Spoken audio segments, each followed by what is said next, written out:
On to our next speaker, and he's a fashion designer. He's a founder of a company called Atacac, and he's I would say a general innovator with some innovative thoughts in his head, and among others, he has some innovative ideas about how we can price stuff to avoid using materials, unnecessary amounts of materials. So please welcome Rickard Lindqvist. Thank you. Thanks for inviting me to present here today. In this session, do it right from the beginning.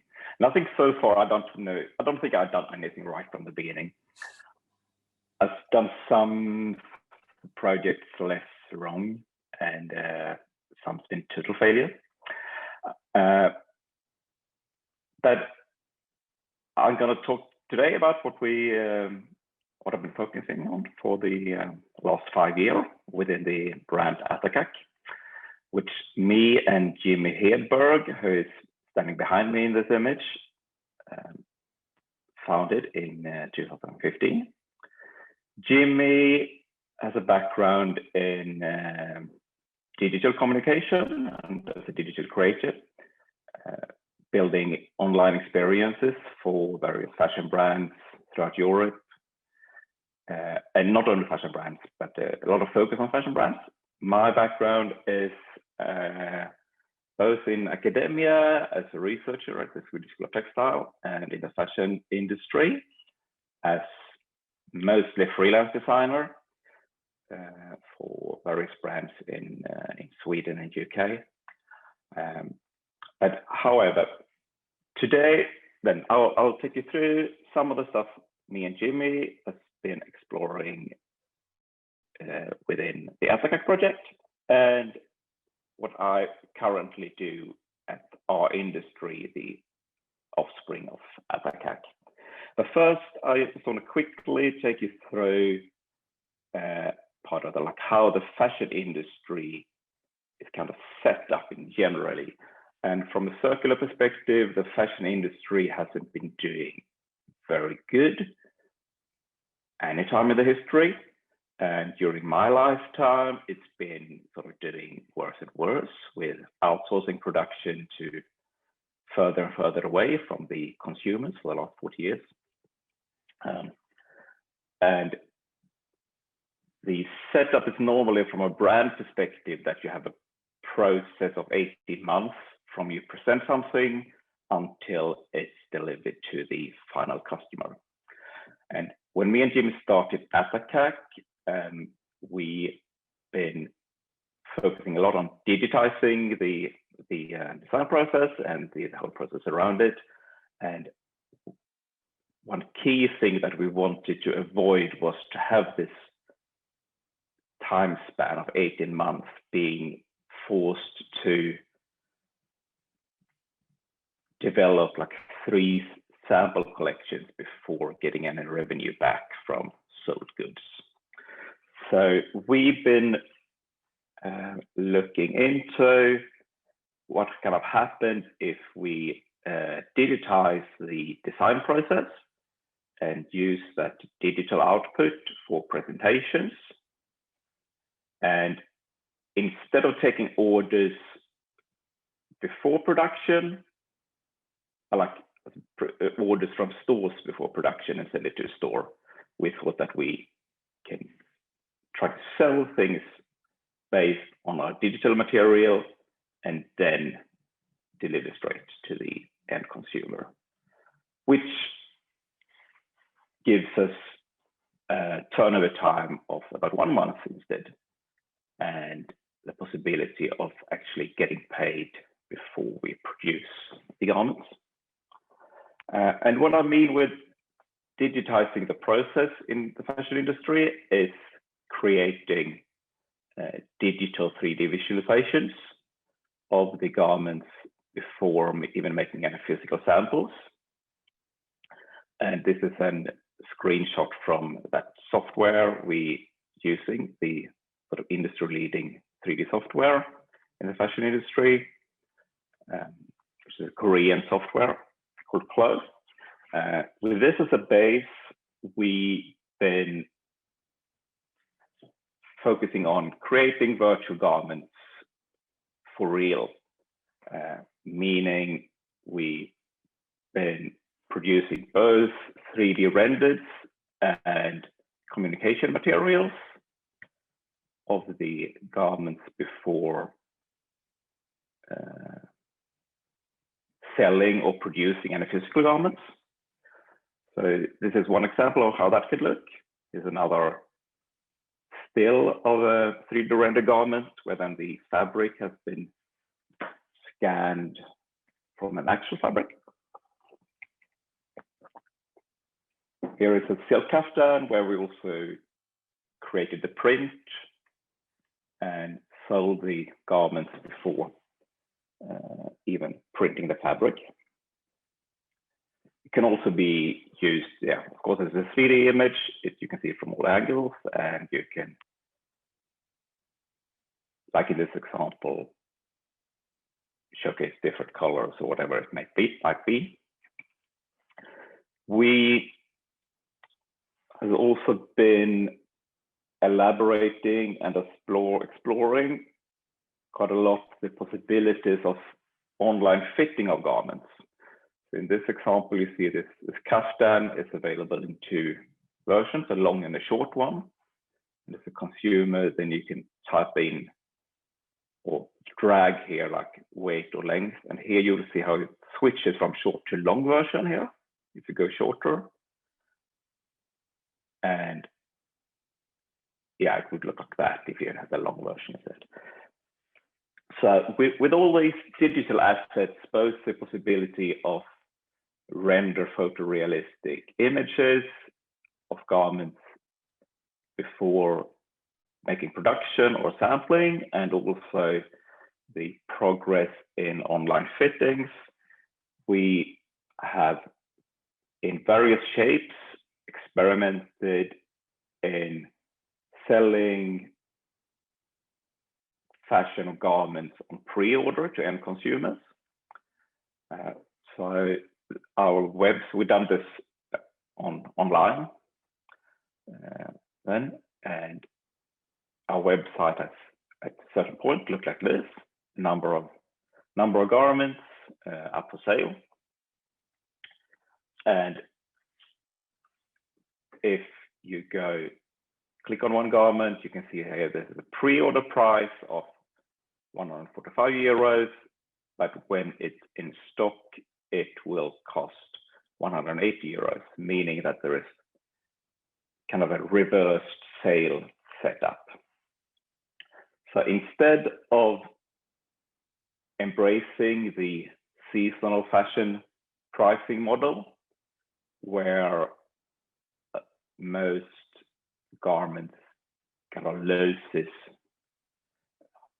the value in 6 months, turning and the worst case are burnt if they're not sold. And we thought that, yeah, if we try to sell garments on pre-order and we communicate the different markup levels which is used in the industry, so you can see here, like normally 50% of the price you pay for something goes to retail, 25 to brand, and a bit of manufacturing materials. If we do it the other way around, that if when we offer something on pre-order, you get a sales price. Then after a few weeks of pre-ordering, we start production based on how many pre-orders we had and price is raised. And when we finish production and produce a small stock, then we offer it for full sale. And in order to be able to experiment all the way through with the setup, we started our own in-house manufacturing in Göteborg, Sweden, what we call a microfactory. That has now been splitted from the brand Atacac into our industry, where we both produce for Atacac, but also for external clients and do various design consultancies. Our industry, we have moved to new premises last week.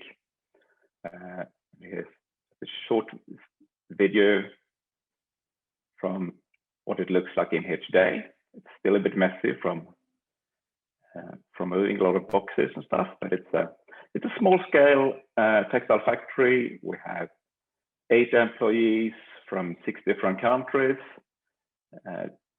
machinists from Eastern Europe and Syria and Iran, with extensive experience from the manufacturing industry in their home countries.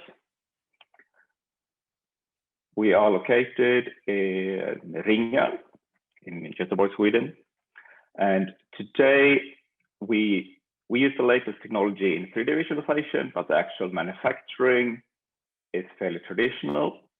But we're moving towards getting digitized cutting and bringing in robotic assembling together with some Austrian researchers.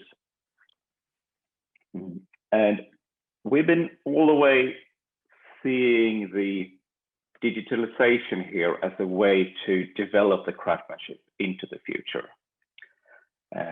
and sort of not going away from traditional crafts, but developing crafts and taking on new digital crafts. Just some example of that could be this slide where you see the a physical garment, the same garment as a 3D model in scale 1:1 on the screen, and the production pattern on the 4th screen. And those patterns are then, which are used for the 3D simulation, is then printed out and used for the physical production too. And the last thing that I would like to share with you is regarding these patterns and designs. We also release as what we call shareware. That means that every time when we release a new design for sale physically, we also release the 3D model and the production pattern as free downloads on our website, meaning that you can either buy it or you can download these patterns and make them yourself. Or, I mean, the whole fashion industry is based on, frankly speaking, based on copying each other. So then I thought that rather than someone else does put in a lot of hours and do a bad copy of the work we've done, we provide the materials for them to make a perfect copy straight away. And these patterns that we provide is then ready for production with all sort of sizes and everything you need. So you can just download them and send them to a factory wherever in the world for production. So it could look like this. And on this, we put a Creative Commons license, meaning that anyone is allowed to use these patterns commercially as long as they credit us back. And if they, and also license them further on identical terms. And from, I guess, one could say that the shareware part of Atacac has been the most successful in terms of numbers, where we had more than 25,000 downloads of these 3D models and patterns. While the sales of Atacac in garments has been more on an experimental level, where we might have sold 1,000 garments over 5 years' time. But today I focus on our industry with the manufacturing in Sweden, which I see as a extremely interesting challenge and where there's loads of possibilities due to new technology. And Jimmy is now taking the lead of the brand Atacac. So thank you for listening, and if you have any questions, I'll do my best to try to answer them. Thank you very much, Rickard. We are out of time, but I have a question for you. I can't see any question in the chat yet, but I have a question for you, and that is if you can try to answer this quite quick. But that's the question is what the reaction has been like in the fashion industry as a whole, the traditional fashion industry, and perhaps from the big guys when you talk about this pricing model, for example. Is this something that they like, or are they protesting against it, or yeah, what's the reaction? I think no one is protesting against it.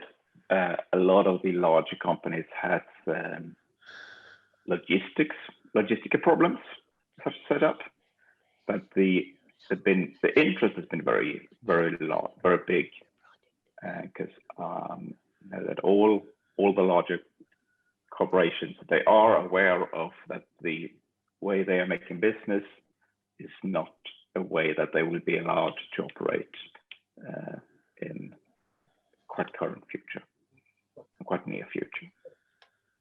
Okay, thank you very much, Rickard.